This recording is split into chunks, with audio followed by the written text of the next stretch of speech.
Hello trainees, ഈ സെഷനിൽ faced hem, edge stitched hem, double stitched hem എന്നിവയുടെ സാമ്പിളുകൾ എങ്ങനെ നിർമ്മിക്കാമെന്നാണ് നമ്മൾ പഠിക്കുന്നത്. ഈ സെഷൻ്റെ അവസാനത്തോടെ നിങ്ങൾക്ക് വസ്ത്രങ്ങളിൽ ഹെമ്മിങ്ങിൻ്റെ പങ്കിനെക്കുറിച്ച് മനസ്സിലാക്കുവാൻ സാധിക്കും.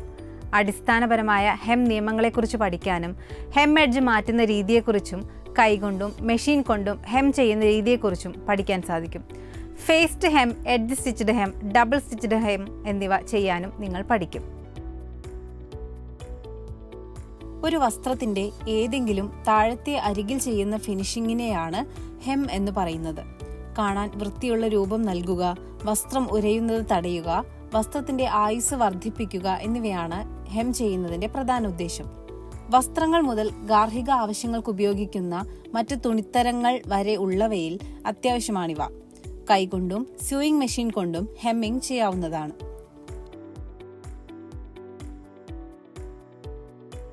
ഹെം നിർമ്മിക്കുന്ന പ്രക്രിയയെ ഹെമ്മിങ് എന്ന് വിളിക്കുന്നു.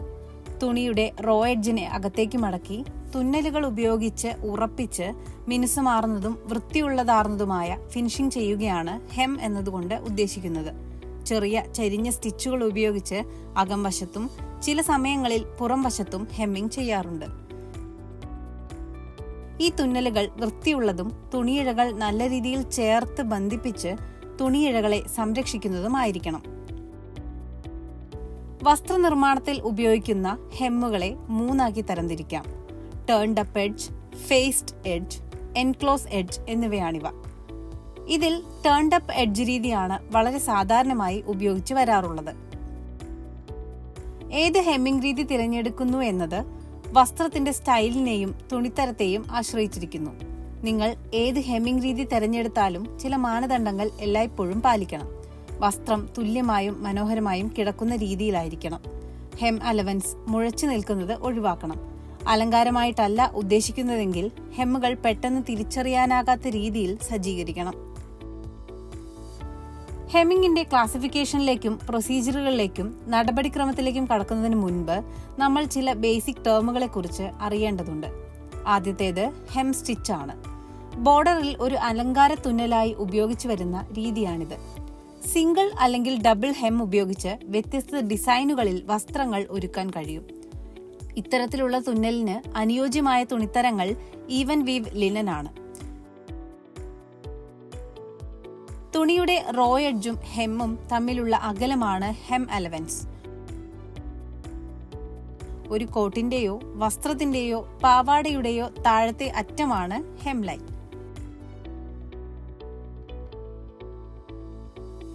ഇനി turning up the hem edge രീതി നോക്കാം. ടേൺ അപ്പ് ഹെമ്മിൽ തുണിയുടെ നിശ്ചിത വീതിയിൽ ഹെം അലവൻസ് വസ്ത്രത്തിനുള്ളിലേക്ക് മടക്കി വെച്ച് കൈയോ മെഷീനോ ഫ്യൂസിങ്ങോ ഉപയോഗിച്ച് ഉറപ്പിക്കുന്നു.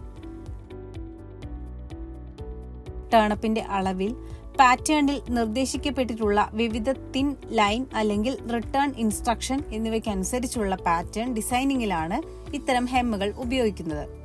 ഇതിൽ എന്തെങ്കിലും മാറ്റം വരുത്താൻ ഉദ്ദേശിക്കുന്നുണ്ടെങ്കിൽ തുണി മുറിക്കുന്നതിന് മുമ്പ് ഈ അലവൻസ് പരിശോധിക്കുന്നതാണ് നല്ലത്. ഹെമ്മിന്റെ ആകൃതി നേരായതോ വളഞ്ഞതോ എന്നതനുസരിച്ചാണ് സാധാരണയായി എത്രത്തോളം ടേൺഡ് അപ്പ് ആകാമെന്ന് തീരുമാനിക്കുന്നത്. റൂൾ അനുസരിച്ച് എഡ്ജ് എത്രത്തോളം നേരായതാണ് എന്നതിനനുസരിച്ച് ഹെം അലവൻസിന്റെ ആഴവും മാറും. തിരിച്ച് എത്രയധികം വളയുന്നുവോ അത്രയും ആഴം കുറയും. അതേസമയം സുതാര്യമായ തുണിത്തരങ്ങൾക്ക് ഇത് ബാധകമല്ല. ഇവിടെ വളരെ ആഴത്തിലുള്ളതോ ഇടുങ്ങിയതോ ആയ ഹെമ്മും സോഫ്റ്റ് നിറ്റുകളാണ് നല്ലത്. അങ്ങനെയാകുമ്പോൾ ഒരു നാരോ ടേൺഡ് അപ്പ് വഴി തൂങ്ങിക്കിടക്കുന്നത് ഒഴിവാക്കാം. വസ്ത്രത്തിന്റെ ആകൃതി അനുസരിച്ച് ഹെം അലവൻസ് 8 സെന്റിമീറ്റർ വരെ വ്യത്യാസപ്പെടുന്നു. തുണിയുടെ ഭാരവും ഇവിടെ പരിഗണിക്കണം. ഫാബ്രിക് ഡിസൈനിന് ഹെം കർവ് വളരെ കൂടുതലാണെങ്കിലോ അലൈൻ ചെയ്തിട്ടില്ലെങ്കിലോ ഹെം ലൈൻ ഭംഗിയില്ലാതെ കാണപ്പെടും. നല്ല റിസൾട്ട് ലഭിക്കാൻ ചെറിയ അഡ്ജസ്റ്റ്മെന്റുകൾ ആവശ്യമായി വന്നേക്കാം. ഹെം കൈകൊണ്ട് ഉറപ്പിക്കുന്നതിന് മുമ്പ് റോ എഡ്ജ് ഭംഗിയായി ഫിനിഷ് ചെയ്യണം. ഫിനിഷ് ചെയ്യേണ്ട വിധം ആദ്യം ഫാബ്രിക് സവിശേഷതകളെയും ഗാർമെന്റ് സ്റ്റൈലിനെയും ആശ്രയിച്ചിരിക്കുന്നു. രണ്ടാമത് വ്യക്തിഗതമായ താല്പര്യങ്ങളെയും ആശ്രയിച്ചിരിക്കുന്നു. കൂടുതൽ ഫിനിഷ്ഡ് ലുക്ക് ആവശ്യമുള്ള സന്ദർഭങ്ങളിൽ ഉരയാത്ത തുണിയാണെങ്കിൽ അറ്റം കവർ ചെയ്യാതെ ലൈനിങ്ങിന്റെ കവർ ചെയ്യുന്ന രീതിയിൽ വയ്ക്കാം. അതേസമയം ഉരയുന്ന തുണിത്തരങ്ങളാണെങ്കിൽ ഒരു കവേർഡ് എഡ്ജ് ഉപയോഗിക്കുക. 2 അടിസ്ഥാന ഹാൻഡ് ഹെമ്മിംഗ് രീതികളുണ്ട്. ഫ്ലാറ്റ് തുന്നലുകൾ വസ്ത്രത്തിന്റെ അരികിലൂടെ കടന്നുപോകുന്ന രീതിയാണിത്. ബ്ലൈൻഡ് ഹെമ്മിനും വസ്ത്രത്തിനുമിടയിൽ തുന്നലുകൾ പിടിപ്പിക്കുന്നു. ബ്ലൈൻഡ് ഹെം എഡ്ജ് വസ്ത്രത്തിൽ അമർത്താത്ത വിധത്തിൽ സജ്ജീകരിച്ചിരിക്കുന്നത് കൊണ്ട് ഭാരമേറിയ തുണിത്തരങ്ങൾക്കും നിറ്റുകൾക്കും മികച്ച രീതിയാണിത്. മെഷീൻ ഉപയോഗിച്ച് ഹെം തയ്ക്കുന്നതിനെ പറ്റിയാണ് ഇനി നോക്കുന്നത്. വേഗതയും ദൃഢതയുമാണ് മെഷീൻ ഹെമ്മുകളുടെ പ്രധാന ആകർഷണം. ഡിസൈനിന്റെ ഭാഗമായി മികച്ച ടോപ്പ് സ്റ്റിച്ചിങ് ചെയ്യുന്നത് തുണിക്ക് ഒരു അലങ്കാര ഭംഗി നൽകാൻ സഹായിക്കും. അരികുകളിലെ കൈത്തുന്നലുകളേക്കാൾ മെഷീൻ തുന്നലുകൾ കൂടുതൽ വ്യക്തമായി കാണാനാകും. നിരവധി രീതികൾ ഉപയോഗിച്ച് വരുന്നുണ്ടെങ്കിലും ബ്ലൈൻഡ് സ്റ്റിച്ച് ചെയ്യുമ്പോൾ 6ാമത്തെ തുന്നലിൽ മാത്രമാണ് തുണിയുടെ ശരിയായ വശം പിടിപ്പിക്കുന്നത്. ഉരയുന്ന തുണികളിൽ ബ്ലൈൻഡ് സ്റ്റിച്ചിങ് ഉപയോഗിക്കുക.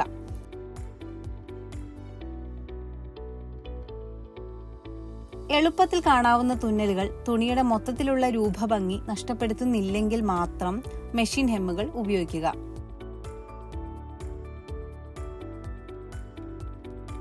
Faced hem, edge stitched hem, double stitched hem എന്നിവയുടെ സാമ്പിളുകൾ എങ്ങനെ നിർമ്മിക്കാമെന്ന് നോക്കാം.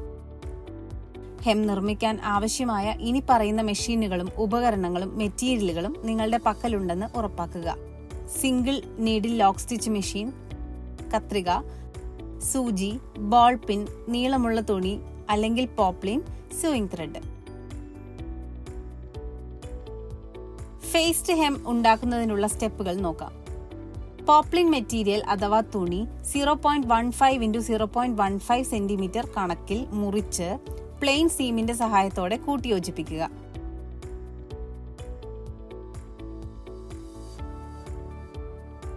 പാറ്റേണുകൾ ഇല്ലെങ്കിൽ ഹെംലൈൻ സ്വയം കണ്ടെത്താൻ അവയെ 6 സെന്റിമീറ്റർ വീതിയിൽ മുറിച്ച ശേഷം ഹെംഭാഗം അളന്ന് രേഖപ്പെടുത്തി ഹെമ്മിന്റെ അനുയോജ്യമായ രീതിയിൽ ഫേസിംഗ് മുറിക്കുക.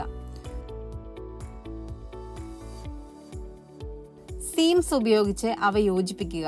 സീം അലവൻസ് അവയുടെ യഥാർത്ഥ വീതിയുടെ പകുതി കണക്കാക്കി ട്രിം ചെയ്യുക. കവർ ചെയ്യാത്ത ഭാഗത്ത് ഉപയോഗിക്കാവുന്ന ഏതെങ്കിലും ഹെം എഡ്ജ് മെത്തേഡ് ഉപയോഗിച്ച് ഇന്നർ ഫേസിംഗ് എഡ്ജ് ഫിനിഷ് ചെയ്യുക. ഫേസിംഗ് കൂട്ടിയോജിപ്പിക്കുന്നതിന് മുമ്പ് ഹെംലൈൻ അടയാളപ്പെടുത്തി അലവൻസ് 1.5 സെന്റിമീറ്ററായി ട്രിം ചെയ്യുക. വലതുവശങ്ങൾ ഒരുമിച്ച് 1 സെന്റിമീറ്റർ സീം ഉപയോഗിച്ച് വസ്ത്രത്തിന് അഭിമുഖമായി തുന്നുക. ഗ്രേഡും നോച്ച് സീം അലവൻസും ട്രിം ചെയ്യുക. സീമുകൾ തുറക്കുക, തുടർന്ന് അഭിമുഖമായി അമർത്തുക. എല്ലാ സീം അലവൻസുകളിലൂടെയും സീം എഡ്ജിനോട് ചേർന്ന് ഫേസിംഗ് പുറത്തെടുത്ത് ഫ്ലാറ്റ് സ്റ്റിച്ച് ചെയ്യുക. വസ്ത്രത്തിന് ഉൾഭാഗം അഭിമുഖമായി തിരിച്ച് ഹെംലൈൻ അമർത്തുക. അതായത് സീം മടക്കിൽ നിന്ന് 3 മില്ലിമീറ്റർ ആയിരിക്കണം. വസ്ത്രത്തിലേക്ക് ഫേസ് ചെയ്യുന്ന സീം എഡ്ജ് ഉചിതമായ ഹെം സ്റ്റിച്ച് ഉപയോഗിച്ച് ഫിക്സ് ചെയ്യുക. എഡ്ജ് സ്റ്റിച്ചഡ് ഹെം നിർമ്മിക്കുന്നതിനുള്ള നടപടിക്രമങ്ങൾ നോക്കാം. പോപ്ലിൻ മെറ്റീരിയൽ 0.15 x 0.15 സെന്റിമീറ്റർ മുറിച്ച് പ്ലെയിൻ സീമിന്റെ സഹായത്തോടെ കൂട്ടിച്ചേർക്കുക. ഹെംഭാഗം അളന്ന് രേഖപ്പെടുത്തുക. ഹെം എഡ്ജ് 6 മില്ലിമീറ്ററിന് താഴെയായി മടക്കിയ ശേഷം അമർത്തുക. അതായത് ഒരു ഈ സ്റ്റിച്ച് ഉപയോഗിക്കുകയാണെങ്കിൽ സ്റ്റിച്ചിങ് ലൈനിനോടൊപ്പം അറ്റവും തിരിക്കുക. മടക്കിൽ നിന്ന് 3 mm മുകളിൽ തയ്ക്കുക. ലംബമായ ഹെമ്മിംഗ് തുന്നലുകൾ ഷോ ഉപയോഗിച്ച് സുരക്ഷിതമാക്കുക, അല്ലെങ്കിൽ സ്ലിപ്പ് ഹെമ്മിംഗ് ഉപയോഗിക്കുക. തുന്നലുകൾ തമ്മിൽ 1 സെന്റിമീറ്റർ അകലമുണ്ട്. ത്രെഡ് മുറുകെ വലിക്കരുത്. ഡബിൾ സ്റ്റിച്ചഡ് ഹെം ഉണ്ടാക്കുന്നതിനുള്ള നടപടിക്രമങ്ങൾ ഇതാണ്. Poplin material 0.15 centimetre x 0.15 centimetre മുറിച്ച് പ്ലെയിൻ സീം സഹായത്തോടെ കൂട്ടിച്ചേർക്കുക. ഹെംഭാഗം അളന്ന് അടയാളപ്പെടുത്തുക. ഹെം പൂർത്തിയാക്കിയ ശേഷം ഹെം ലൈനിലെ മടക്കിന്റെ അരികുകൾക്കിടയിൽ പകുതിയോളം ടാക്കിംഗ് തുന്നലുകൾ ഇടുക. അരികിന്റെ മുകൾ പകുതി വീണ്ടും മുകളിലേക്ക് തിരിക്കുക. ബ്ലൈൻഡ് ഹെയറിംഗ് ബോൺ സ്റ്റിച്ച് ഉപയോഗിച്ച് അരികിൽ ഉറപ്പിക്കുക. ത്രെഡ് വളരെ മുറുകെ വലിക്കരുത്. നമ്മൾ ഈ സെഷന്റെ അവസാനത്തിൽ എത്തിയിരിക്കുകയാണ്. വസ്ത്രങ്ങളിൽ ഹെമ്മിങ്ങിന്റെ പങ്കിനെക്കുറിച്ച് മനസ്സിലാക്കാൻ സാധിക്കും. അടിസ്ഥാനപരമായ ഹെം ടേംസ് പഠിക്കുവാനും ഹെം എഡ്ജ് മാറ്റുന്ന രീതിയും കൈകൊണ്ടും മെഷീൻ കൊണ്ടും ഹെം ചെയ്യുന്ന രീതിയെക്കുറിച്ച് പഠിക്കാനും faced hem, edge stitched hem, double stitched hem എന്നിവ ചെയ്യാനും നിങ്ങൾ പഠിച്ചു എന്ന് വിശ്വസിക്കുന്നു.